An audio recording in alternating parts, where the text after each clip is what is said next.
ಬೆಂಗಳೂರಲ್ಲಿ 35 ವರ್ಷದ ಮಹಿಳೆಯನ್ನ ಕೊಲೆ ಮಾಡಲಾಗಿದೆ. ಅಪ್ರಾಪ್ತ ಮಗಳು ಹಾಗೇನೆ 4 ಸ್ನೇಹಿತರು ಸೇರಿಕೊಂಡು ಕೊಲೆ ಮಾಡಿದ್ರ ಈ ಆರೋಪ ಕೇಳಿ ಬರ್ತಾ ಇದೆ. ಸ್ನೇಹಿತರ ಜೊತೆ ಸೇರಿ ತನ್ನ ತಾಯಿಯನ್ನೇ ಕೊಂದು ಹಾಕಿದ್ಲ ಮಗಳು. ಹಾಗಾದ್ರೆ ಅದು ಅಪ್ರಾಪ್ತೆ.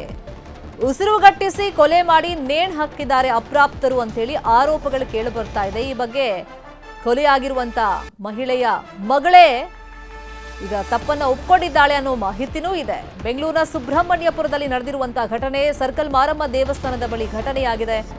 ಅಕ್ಟೋಬರ್ 25ನೇ ತಾರೀಕು 35 ವರ್ಷದ ನೇತ್ರಾವತಿ ಕೊಲೆಯಾಗಿದೆ. ನೇಣು ಬಿಗಿದ ಸ್ಥಿತಿಯಲ್ಲಿ ಆಕೆಯ ಶವ ಪತ್ತೆ ಆಗಿತ್ತು. ಮೊದಲಿಗೆ ಆ ಬಾಡಿ ನೋಡಿದಾಗ ಪೊಲೀಸರು ಇದೊಂದು ಆತ್ಮಹತ್ಯೆ ಪ್ರಕರಣ ಅಂತ ಹೇಳಿ ದಾಖಲು ಮಾಡಿಕೊಂಡಿದ್ರು. ಇನ್ನು ಮೃತಳ ಅಕ್ಕ ಅಂದ್ರೆ ನೇತ್ರಾವತಿ ಅಕ್ಕ ಅನಿತಾ ತನ್ನ ತಂಗಿ ಸಾವಿನ ಬಗ್ಗೆ ಕಂಪ್ಲೇಂಟ್ ಅನ್ನ ಕೊಟ್ಟಿರ್ತಾರೆ. ಮತ್ತೆ ತನ್ನ ತಂಗಿ ಮಗಳು ಕೂಡ ಕಾಣಿಸ್ತಿಲ್ಲ ಅಂತ ಹೇಳಿ ಕಂಪ್ಲೇಂಟ್ ಅನ್ನ ಕೊಟ್ಟಿರ್ತಾರೆ. 2 ದಿನ ಆದ್ಮೇಲೆ ಮಗಳು ಮನೆಗೆ ವಾಪಸ್ ಬಂದಿದ್ದಾಳೆ. ಆಗ ಅಕ್ಟೋಬರ್ 25ನೇ ತಾರೀಕು ರಾತ್ರಿ ಏನಾಗಿತ್ತು, ತನ್ನ ಸ್ನೇಹಿತರು ಸೇರ್ಕೊಂಡು ತಾಯಿ ಏನ್ ಮಾಡಿದ್ರು ಅಂತ ಹೇಳಿ ಆಕೆ ಬಾಯಿ ಬಿಟ್ಟಿದ್ದಾಳೆ ಅನ್ನೋದು ಗೊತ್ತಾಗಿದೆ. ನೇಣು ಬಿಗಿದ ಸ್ಥಿತಿಯಲ್ಲಿ ಮಹಿಳೆಯ ಶವ ಪತ್ತೆಯಾಗಿತ್ತು. ಅದು ಆತ್ಮಹತ್ಯೆ ಅಲ್ಲ, ಕೊಲೆ ಅನ್ನೋದು ಇದೀಗ ಬಯಲಿಗೆ ಬಂದಿದೆ. ಅಪ್ರಾಪ್ತ ಮಗಳು ಮತ್ತೆ ಆಕೆಯ ಸ್ನೇಹಿತರು ಸೇರ್ಕೊಂಡು ಈ ಮಹಿಳೆಯನ್ನ 35 ವರ್ಷದ ನೇತ್ರಾವತಿಯನ್ನ ಕೊಂದು ಹಾಕಿದ್ದಾರೆ. ಅದಾದ್ಮೇಲೆ ಅನುಮಾನ ಬರಬಾರ್ದು ಅಂತ ಹೇಳಿ ನೇಣು ಬಿಗಿದ ಸ್ಥಿತಿಯಲ್ಲಿ ಆಕೆಯ ಶವವನ್ನ ಇಟ್ಟು ಅಲ್ಲಿಂದ ಕಾಲ್ ಕೆತ್ತಿದ್ದಾರೆ. ಆ ಘಟನೆ ಆದ್ಮೇಲೆ ಆ ಅಪ್ರಾಪ್ತ ಹುಡುಗಿಗೆ ಆ ಸ್ನೇಹಿತರೆಲ್ಲ ಸೇರ್ಕೊಂಡು ಹೆದರಿಸಿದ್ದಾರೆ ಅಂತಾನೂ ಕೂಡ ಆರೋಪಗಳು ಕೇಳಿ ಬರ್ತಾ ಇದೆ. ಯಾಕಂದ್ರೆ 2-3 ದಿವಸ ಅವಳು ಕಾಣೆಯಾಗಿರ್ತಾಳೆ, ಸ್ನೇಹಿತರ ಮನೆಗೆ ಹೋಗಿರ್ತಾಳೆ ಅನ್ನೋ ಮಾಹಿತಿ ಇದೆ. ಅದಾದ್ಮೇಲೆ ವಾಪಸ್ ಮನೆಗೆ ಬಂದ ಮೇಲೆ ತನ್ನ ದೊಡ್ಡಮ್ಮನ ಹತ್ರ ಅವತ್ತಾಗಿದ್ದಂಥ ವಿಷಯವನ್ನ ತನ್ನ ಸ್ನೇಹಿತರು ಸೇರ್ಕೊಂಡು ಅಮ್ಮನನ್ನ ಕೊಲೆ ಮಾಡಿರುವಂತ ವಿಷಯವನ್ನ ಆಕೆಯೇ ಬಾಯ್ಬಿಟ್ಟಿದ್ದಾಳೆ ಅಂತ ಹೇಳಿ ಮಾಹಿತಿಗಳಿದೆ. ಹಾಗಾದ್ರೆ ಈ ಕೊಲೆ ಕಾರಣ ಏನು? ಉಸಿರುಗಟ್ಟಿಸಿ ಅಪ್ರಾಪ್ತರು ಈ ಮಹಿಳೆಯನ್ನ ಯಾಕೆ ಕೊಲೆ ಮಾಡಿದ್ರು? ಪ್ರಕರಣ ಹೆಂಗ್ ಬೆಳಕಿಗೆ ಬಂತು?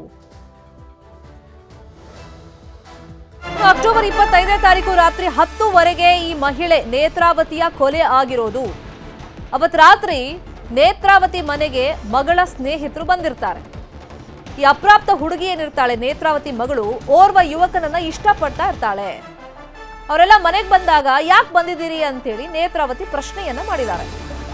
ಆಕೆಗೆ ಇಷ್ಟ ಆಗಿಲ್ಲ. ಅವರೆಲ್ಲ ಬಂದಿದ್ದು, ಫ್ರೆಂಡ್ಸ್ ಎಲ್ಲ ಬಂದಿದ್ದು. ನಾನು ಪೊಲೀಸರಿಗೆ ಫೋನ್ ಮಾಡ್ತೀನಿ, ಈ ರಾತ್ರಿ ಯಾಕೆ ಬಂದಿದ್ದೀರಾ ಅಂತೆಲ್ಲ ಅವರು ಪ್ರಶ್ನೆ ಮಾಡಿದಾಗ ಆ ಹುಡುಗರು ನೇತ್ರಾವತಿ ಕುತ್ತಿಗೆಗೆ ಟವಲ್ನಿಂದ ಬೆದ್ದಿದ್ದಾರೆ. ಅದಾದ್ಮೇಲೆ ರೂಮಿಗೆ ಎಳ್ಕೊಂಡು ಹೋಗಿದ್ದಾರೆ. ಸೀರೆಯಿಂದ ಫ್ಯಾನ್ಗೆ ನೇಣು ಹಾಕಿದ್ದಾರೆ ಅಪ್ರಾಪ್ತರು ನೇತ್ರಾವತಿಯನ್ನ.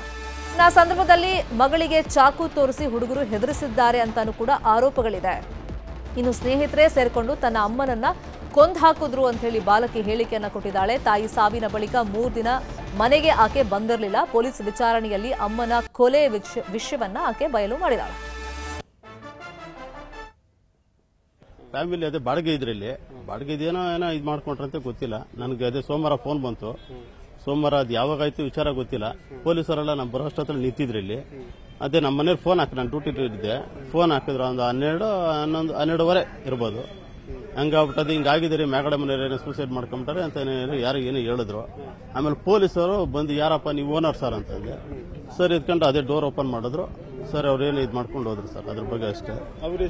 ಸರ್ ಅದೇ 2-2.5 ವರ್ಷ ಹೊರಡ ಇರ್ಬೋದು ಸರ್. ಒಂದು ಅಂದಾಜು. ಸರ್ ಅದೇ ಗಂಟೆ ಎಲ್ಲ ಗಾರೆ ಕೆಲಸದ ಅದು ಏನೋ ಏನೋ ಇಂಜಿನಿಯರ್ ಏನೋ ಹೇಳ್ತಾ ಇದ್ದ ಕೆಲಸ ಅವರು. ಈ ಅಮ್ಮ ಇಲ್ಲಿ ಬ್ಯಾಂಕ್ ಹತ್ರನೇ ಕೆಲ್ಸಕ್ಕೆ ಹೋಗ್ತಾ ಇದ್ದೀನಿ ಅಂದ್ರು. ಹೌದು ಸರ್. ಫ್ಯಾಮಿಲಿ ಅದೇ ಬಾಡಿಗೆ ಇದ್ರಲ್ಲಿ ಬಾಡಿಗೆ ಇದೇನೋ.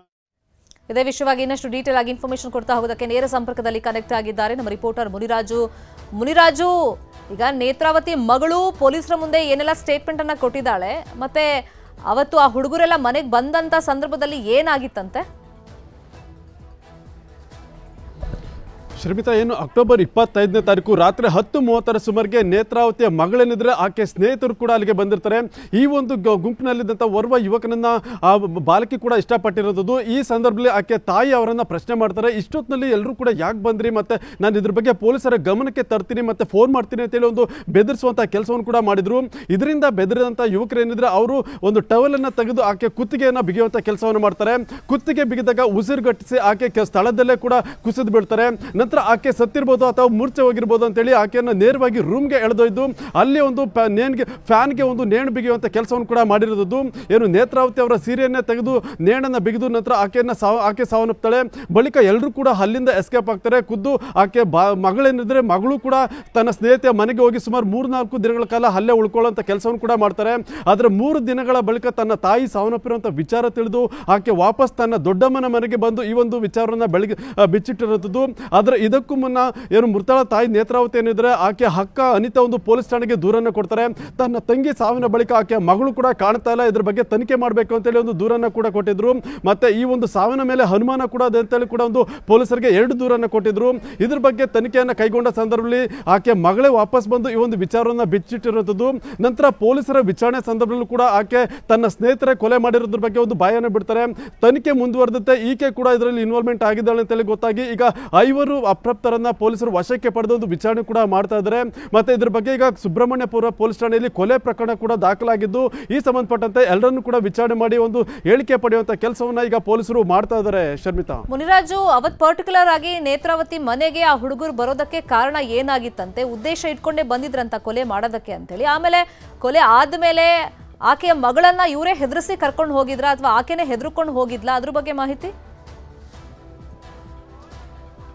ಶರ್ಮಿತಾ, ಏನು ಯುವಕರೇನಿದ್ರೆ ಅದರಲ್ಲಿ ಓರ್ವ ಯುವಕನನ್ನ ಆಕೆ ಇಷ್ಟಪಟ್ಟಿರೋದ್ರ ಪದೇ ಪದೇ ಮನೆಗೆ ಹೋಗಿ ಬರುವಂಥ ಕೆಲಸವನ್ನು ಕೂಡ ಮಾಡ್ತಾ ಇದ್ರಂತೆ. ಈ ವಿಚಾರಕ್ಕೆ ಸಂಬಂಧಪಟ್ಟಂತೆ ಆಕೆ ತಾಯಿ ಕೆಲವು ಬಾರಿ ಆಕೆಗೆ ವಾರ್ನಿಂಗ್ ಅನ್ನು ಕೂಡ ಕೊಟ್ಟಿದ್ದಾರೆ. ಪದೇ ಪದೇ ಯಾಕೆ ಬರ್ತಾರೆ ಫ್ರೆಂಡ್ಸ್ ಎಲ್ಲ ಮನೆಗೆ ಅಂತೇಳಿ ಒಂದು ಎಚ್ಚರಿಕೆಯನ್ನು ಕೂಡ ಕೊಟ್ಟಿರ್ತಾರೆ. 25ನೇ ತಾರೀಕು ರಾತ್ರಿ ಕೂಡ 10:30 ಸಮಯದಲ್ಲಿ ಈ 4 ಈ ರೀತಿ ಸ್ನೇಹಿತೆಯ ಮನೆಗೆ ಹೋಗಿದ್ದರಿಂದ ಪ್ರಶ್ನೆ ಕೂಡ ಮಾಡಿರೋದು. ಯಾಕಂದ್ರೆ ಇಷ್ಟೊತ್ತಿನಲ್ಲಿ ಇವರೆಲ್ಲರೂ ಯಾಕೆ ಬರ್ತಾರೆ, ಪದೇ ಪದೇ ಬರುವಂಥ ಕೆಲಸ ಏನಿದೆ ಅಂತೇಳಿ ಒಂದು ಕ್ವಶನ್ ಅನ್ನು ಕೂಡ ಮಾಡಿದ್ರು. ನಂತರ ಇದ್ರ ಬಗ್ಗೆ ಪೊಲೀಸರಿಗೆ ನಾನು ಮಾಹಿತಿಯನ್ನು ಕೊಡಬೇಕಾಗುತ್ತೆ, ಫೋನನ್ನು ಮಾಡ್ತೀನಿ ಅಂತೇಳಿ ಒಂದು ಬೆದರಿಕೆ ಹಾಕಿದಾಗ ಇವರೆಲ್ಲರೂ ಕೂಡ ತಿರುಗಿ ಬಿದ್ದು ಆಕೆ ಮೇಲೆ ಒಂದು ಏನು ಕೊಲೆ ಮಾಡುವಂಥ ಒಂದು ಹಂತಕ್ಕೂ ಕೂಡ ಹೋಗಿರೋದು. ಸದ್ಯ ಈಗಾಗಲೇ ಈ ಎಲ್ಲರೂ ಕೂಡ ವಶಕ್ಕೆ ಪಡೆದು ಒಂದು ವಿಚಾರಣೆ ಮಾಡುವಂಥ ಕೆಲಸವನ್ನ ಮಾಡ್ತಾ ಇದ್ದಾರೆ. ಏನು ಈಗಾಗಲೇ ಆಕೆ ಏನು ಬಾಲಕಿ ಹೇಳಿರುವಂತೆ ಏನು ಬಾಲಕಿ ಈಗಾಗಲೇ ತನ್ನ ದೊಡ್ಡಮ್ಮನ ಬಳಿ ಏನು ಕತೆ ಹೇಳಿದ್ರೆ ಅದನ್ನು ಕೂಡ ಪರಿಶೀಲನೆ ಮಾಡುವಂಥ ಕೆಲಸವನ್ನು ಕೂಡ ಮಾಡ್ತಾ ಇರ್ತಾರೆ. ಯಾಕಂದ್ರೆ ಘಟನೆ ಬಳಿಕ ತನ್ನನ್ನು ಚಾಕು ತೋರಿಸಿ ಬೆದರಿಕೆ ಹಾಕಿದ್ರು ಅಂತೇಳಿ ಕೂಡ ಆಕೆ ಹೇಳ್ಕೊಂಡಿರೋದು. ಇದ್ರ ಬಗ್ಗೆ ಕೂಡ ಒಂದು ವಿಚಾರಣೆ ಮಾಡಿದಾಗ ಆಕೆ ತನ್ನ ಸ್ನೇಹಿತೆಯ ಮನೆಗೆ ಹೋಗಿ ಸುಮಾರು 3 ದಿನ ಇದ್ರು ಅಂತೇಳಿ ಕೂಡ ಗೊತ್ತಾಗಿದೆ. ಆದ್ರಿಂದ ಈ ಒಂದು ದೊಡ್ಡಮ್ಮ ಅನಿತಾ ಏನು ಕೊಟ್ಟಿದ್ದಾರೆ, ಆಕೆ ಕೊಟ್ಟ ದೂರಿನ ಮೇಲೆಗೆ ಈಗ ಈ ಒಂದು ಪ್ರಕರಣದ ತನಿಖೆಯನ್ನ ಮಾಡಿ ಕೊಲೆ ಕೇಸನ್ನ ರಿಜಿಸ್ಟರ್ ಮಾಡಿದ್ದಾರೆ. ಶರ್ಮಿತಾ, ಥ್ಯಾಂಕ್ ಯು ಮುನಿರಾಜು ಈ ಕ್ಷಣದ ಮಾಹಿತಿಗೆ.